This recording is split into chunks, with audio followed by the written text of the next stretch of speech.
very, very good indeed. And here we go, ladies and gentlemen. This is on the SHOUTcraft Plateau, and I bring you Dignitas Bling. He is in the yellow trunks, and he is playing Protoss to the southwest of this particular map versus his opponent, the one and only Scoreboard, moving out of the way for no apparent reason. That's wonderful. Oh, every time something goes wrong, every time. We will fix it. I will fix it once I've finished talking. Sixjax DDE, he is in the red trunks, and he is playing Terran. Take over, Apollo, while I fix this. So, DDE, what can he do now? He's at a 2-1 advantage. He can basically do anything in this game. He can play very cheesy, and when I mean cheesy, I mean very, very aggressive with his build. He can invest a lot into his army rather than his economy, because if he throws away this game, he's still in a comfortable position to go into that previous game. So we'll have to see what he decides to do here. On the other hand, Bling should play very straight up again, just like we saw then, and try to get a nice expansion, nice and early, because on this map, it's a lot easier to defend. Because of the bottom ramp, it's very filtered. You can easily defend against a lot of pressure here, so we'll have to see how both players are going to go into this game.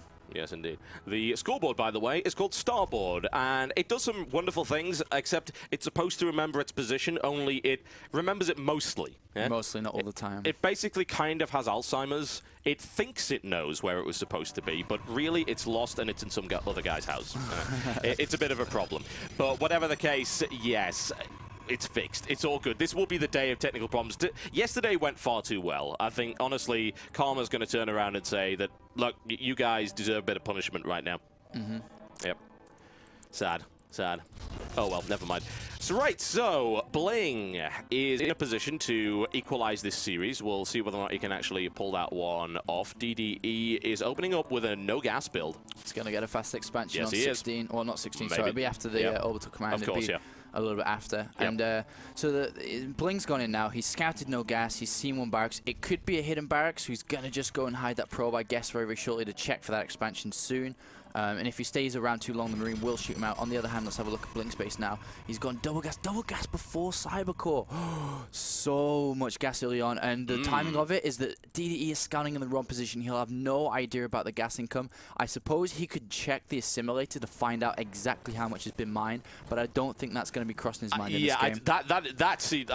I just forgot that you can actually do that. Yes, you can. You can check the assimilator to see how much has been mined, even if you happen to be the opposing player. You see it. And the only player I think can do that is Nest-T. I don't think anybody's at that higher level yet. So I think that Bling is going to be doing some kind of DT expand. As you can see, a probe has been hidden down this right-hand side. Now, he might do that, or he can maybe build a Stargate there, or something very aggressive here. Yeah, he can. A proxy Stargate would be very, very dangerous right here. That double gas opening does indicate a very tech-heavy build. There's no real other reason to do that unless you just want to build a hell of a lot of sentries. But the I mean, there's an SCV hidden here, and Bling is not scouting inside his base. So if a Twilight Council or Stargate does go down here, he's going to scout it, because it should be going down very, very shortly here.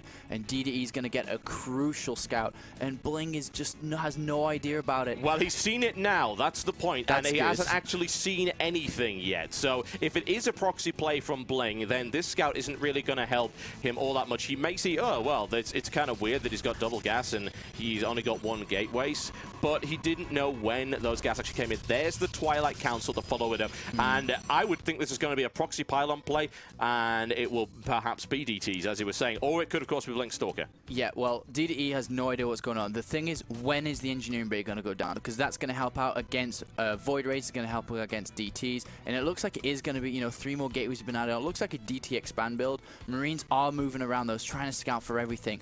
If that probe gets found, that's going to be horrible, horrible for Bling. But at the same time, I wouldn't have my units on the higher ground if I was Bling. I'd have them on the bottom ramp. The reason why, if DDE comes up now with this scouting SCV, sees there's no expansion still, he's going to be like, okay, I'm going to guess what you're going to do. And look at that, he's researching, or not researching, sorry, he's getting the Dark Shrine, he's researching the hallucination so he can warp into the main base. And if DDE does get an engineering bay, which he is, he's probably just going to turret the natural. And so he's going to be able to put them inside his main base. That is disturbing indeed. Apparently the sound jutter is back. We will have to take a break to fix that after this. But whatever the case, there's the pylon going down for Bling. And this could prove to be very unpleasant indeed, one way or the other. Oh my, is he going to spot that? Oh, he spots the proxy pylon. DDE is so smart. Oh my god. But the thing is, when's the Dark Shrine going to finish? It's at 75 out of 100. It's very soon. There's 2 missile turrets that have been done. There's another one following up right there. Of course, he had to be expecting some kind of DT play. He's moving out, and he's got range as well. Hallucinated Phoenix was moving into position for the warp in. The warp in could come, but it's going to be so... No, it's not going to happen. It's not happening. No, it's cancelled. That's it. That is it. That is putting him in a horrible position right now. DTs are warping in now at the base, and it will give him some map control. It's going to limit where DDE can actually move, unless, of course, he builds a Raven. But still, that is problematic. I mean, it's still good because he can still harass a little bit and kind of force DDE to stay just on 2 base. He can't move out at all. He's going to have complete map control. And the probe count is still okay, 34 to 28. He can lose a lot there. The thing is, DDE is just in a really good position in terms of unit count. He's got a lot of units out. He defended that easy. And the timing push that eventually comes is going to hurt. And now, I mean, he could try to... Look at that, nice. He could try to build a pylon. I was going to say build a pylon on the natural, but there's already an SCV waiting for a pylon to be put down there.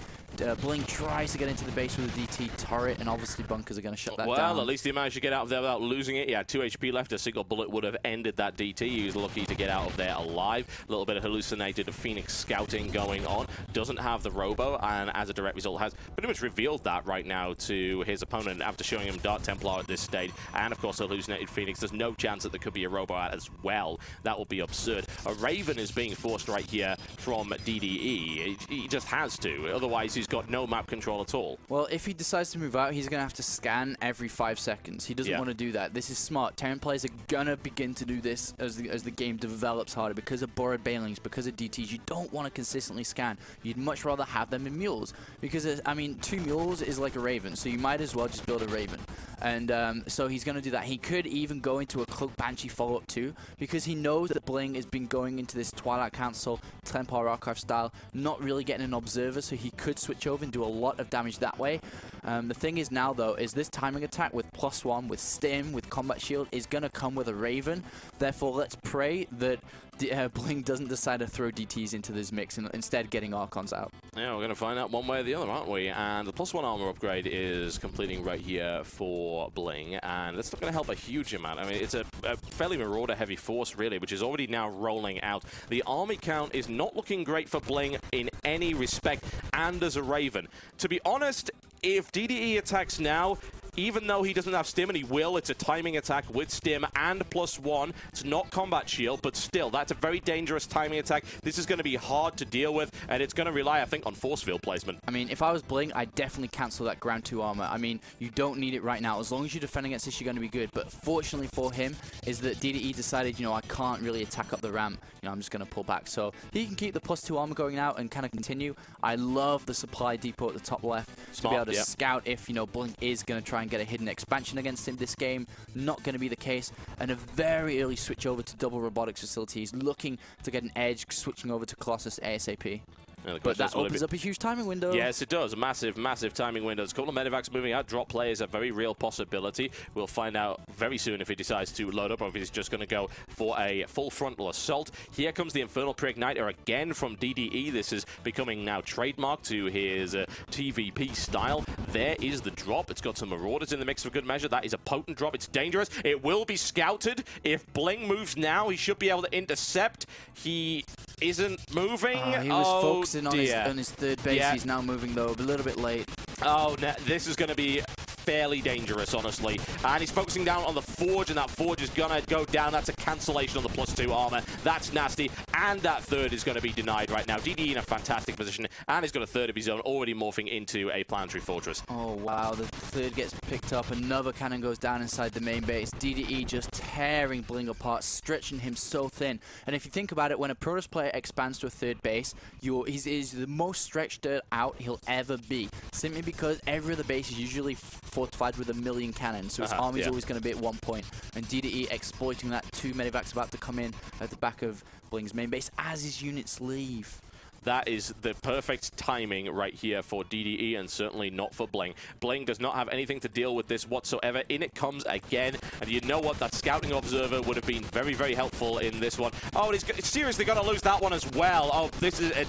This is not going in DD's favor at all. There's the drop at the back, which is tearing through the mineral line. Bling is not moving from the mineral line at all. He's too focused on this engagement right here, which he just lost, I might add. So Bling is in a horrible position. 70s food versus 137. No zealots left at all, so all these Marines and Marauders can just wipe out the Stalkers and Sentries. And the probes are being pulled off as well now because they can't do anything to the main base. The DT Shrine is dead. He is using DTs to kind of defend against this, which he will be able to, but at the same time, he's lost so much. Yeah, and it's not going to work here either unless he's somehow able to miraculously pick off that Raven. And he did block him off there, but he kind of blocked himself off. GG, there you go. I mean, that wasn't really in doubt, was it? Let's be honest. And a convincing win right there for DDE.